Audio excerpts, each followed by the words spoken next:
अस्सलाम वालेकुम व्यूवर्स, क्या हाल है? ठीक ठाक अल्हम्दुलिल्लाह, हम भी ठीक हैं। अल्लाह पाक आपको अपनी हिफ्ज़-ओ-मान में रखे। आज हम बनाएंगे दाल माश, जो बहुत ही लजीज शानदार बनती है, जायके वाली बनती है। आप भी बनाइएगा और वीडियो को एंड तक देखिएगा।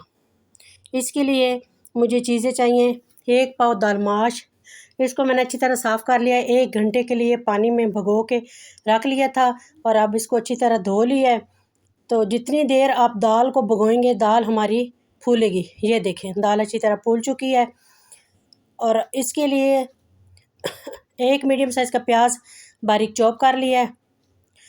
1 टेबल स्पून अदरक लहसुन का पेस्ट, 1 सब्ज़ मिर्च बारीक कटी हुई, आधा कप ऑयल, 1 पाव चिकन लिया है, गर्दन का गोश्त लिया मैंने। इनको अच्छी तरह साफ़ कर लिया है। 1 मीडियम प्याज बारीक कटा हुआ, नमक हस्बे ज़रूरत, कम या ज़्यादा कर सकते हैं। 1/2 टेबल स्पून सुरख मिर्च, 1 टीस्पून हल्दी पाउडर, 1/2 टेबल स्पून खुश्क धनिया पाउडर, 1/2 टेबल स्पून गरम मसाला, गार्निश के लिए हरा मसाला। अब हम इसको बनाना स्टार्ट करेंगे। इसके लिए मैंने थोड़ा सा पानी लिया है, इसको गर्म होने के लिए रख दिया है। यह पानी उबल चुका है, इसके अंदर अब दाल ऐड कर देंगे।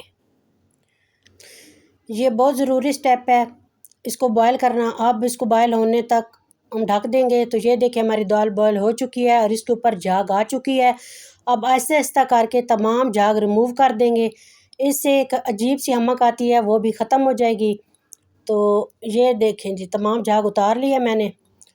ये दाल हमारी उबल चुकी है। दाल की जब एक कन्नी रह जाए तो हम फ्लेम को करेंगे बंद। ये देखें, ये हमारी दाल अच्छी तरह उबल गई है। चूल्हे को किया बंद। अब हम इसको बनाना स्टार्ट करेंगे। इसके लिए मैंने लिया 1/2 कप ऑयल, इसको गर्म होने दिया। अब हम ऑयल को गर्म होने देंगे। इसके अंदर बारीक कटा हुआ मैंने प्याज डाल दिया। आप चाहें तो पेस्ट भी बना सकते हैं। मैंने बारीक कटा हुआ प्याज डाला है, आप चाहें तो पेस्ट भी डाल सकते हैं। और अगर बारीक कटा हुआ प्याज डालें तो इसकी हमें भुनाई ज़्यादा करनी पड़ती है। और इसको गोल्डन होने देंगे, अच्छी तरह इसको गोल्डन कर लेंगे ताकि इसका फ्लेवर निकले। ये देखें जी, हमारा प्याज गोल्डन हो चुका है। अब मैं इसके अंदर ऐड करूँगी अदरक लहसुन का पेस्ट। इसकी 1 से 2 मिनट के लिए मैं भुनाई करूँगी ताकि इसका कच्चापन ख़त्म हो जाए और अच्छा सा इसका फ्लेवर निकले। और इसको मज़ीद मिक्स करने के लिए मैं इसमें हल्का सा पानी का छींटा लगाऊंगी और 1 मिनट के लिए अच्छे तरीके से इसकी करूँगी भुनाई। ये देखिए, इसकी बहुत अच्छी खुशबू आ रही है और फ्लेवर भी बहुत अच्छा है। अब मैं इसके अंदर गरम मसाले ऐड करूँगी। सबसे पहले मिर्च, उसके बाद मैं इसमें ऐड करूँगी नमक, उसके बाद इसमें ऐड करूँगी हल्दी, फिर ऐड करूँगी धनिया पाउडर। और अब इसकी अच्छी तरीके से भुनाई करूँगी। भुनाई पे हम कोई कंप्रोमाइज़ नहीं करेंगे। जितना मसाला अच्छा भुना जाएगा, फ्लेवर हमारा इतना अच्छा आएगा और जायका बनेगा। आप दिल से इसकी मसाले की भुनाई किया करें। अब हम इसके अंदर ऐड करेंगे टमाटर बारीक कटे हुए। इसको अच्छी तरह भुनेंगे ताकि इनका पानी खुश्क हो जाए और हमारे प्याज भी गल जाएं। अब मैं इसमें डालूँगी 1 अदद कटी हुई सब्ज़ मिर्च। इससे बहुत अच्छा फ्लेवर आता है और बहुत अच्छा जायका बनता है इसका। तो अब हम मसाले की भुनाई करेंगे अच्छे तरीके से। हांडी की जान होती है मसाला, आप थोड़ा सा टाइम लगाया करें, मसाले की अच्छी तरह भुनाई किया करें। ये हमारा मसाला भून चुका है। अब मैं इसमें ऐड करूँगी चिकन की अच्छे तरीके से भुनाई करूँगी ताकि इसका कच्चापन ख़त्म हो जाए, इसकी हमक ख़त्म हो जाए। तो चिकन डालने से इसका बहुत अच्छा फ्लेवर आता है। ये होटल में बनाई जाती है, आप भी बनाइएगा अपने घर में और बहुत अच्छा इसका जायका आता है और बड़ी टेस्टी दाल बनती है। मैंने इसके लिए गर्दन का गोश्त लिया है, इससे बहुत अच्छा फ्लेवर आता है और अच्छा जायका आता है। तो ये होटल में गर्दन के साथ ही बनाई जाती है, इसलिए आप भी बनाइएगा। इस रेसिपी को फॉलो कीजिएगा। अब इस गोश्त को गलाने के लिए मैं थोड़ा सा इसमें पानी ऐड करूँगी और तमाम मसाला मिक्स करने के बाद इसको मैं 5 मिनट के लिए ढक के पकाऊंगी।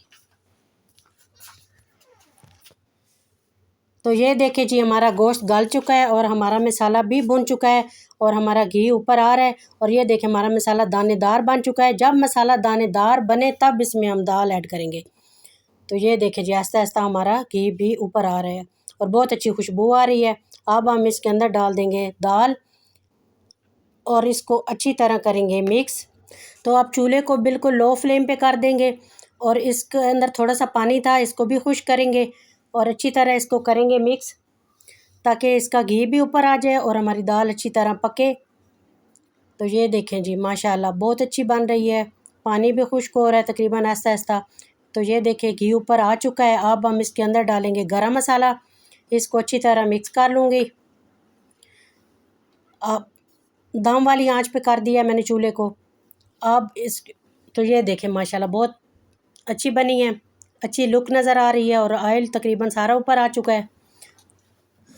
अब मैं धीमी आंच पे इसकी 1 से 2 मिनट के लिए भुनाई करूँगी, ताकि हमारा तमाम पानी खुश्क हो जाए और दाल भी अच्छी तरह भुन जाए और हमारा घी ऊपर आ जाए। इससे हमारा फ्लेवर भी अच्छा आएगा और जायका भी अच्छा बनेगा। तो ये हमारा घी ऊपर आ चुका है। अब हम हरे मसाले की करेंगे इसके ऊपर गार्निश। सब्ज़ धनिया, बारीक अदरक कटा हुआ और सब्ज़ मिर्च की गार्निश करेंगे। तो ये हमारी दाल तैयार हो चुकी है, बहुत अच्छी बनी है, लजीज बनी है, खुशबूदार और जायकेदार बनी है। आप भी बनाइएगा अपने घर वालों के लिए, मेरे घर वालों को तो बहुत ही पसंद है। आपने जब भी सालन बनाना हो, अदरक लहसुन का पेस्ट बना के रख लिया करें, उसमें थोड़ा सा ऑयल डालें, पेस्ट बना के क्यूब की शक्ल में बना के रख लिया करें और जब भी सालन डालना हो क्यूब निकाला और सालन में डाल दिया। इसी तरह आप सब्ज़ मिर्चों का भी पेस्ट बना के रख सकती हैं, घर में फ्रीज़ कर सकती हैं। अपनी ज़िंदगी को आसान बनाएं। अगर वीडियो पसंद आए तो लाइक एंड शेयर कीजिएगा, चैनल को सब्सक्राइब कीजिएगा, दुआओं में रखिएगा याद और मुझे दीजिएगा इजाज़त। अल्लाह हाफ़िज़।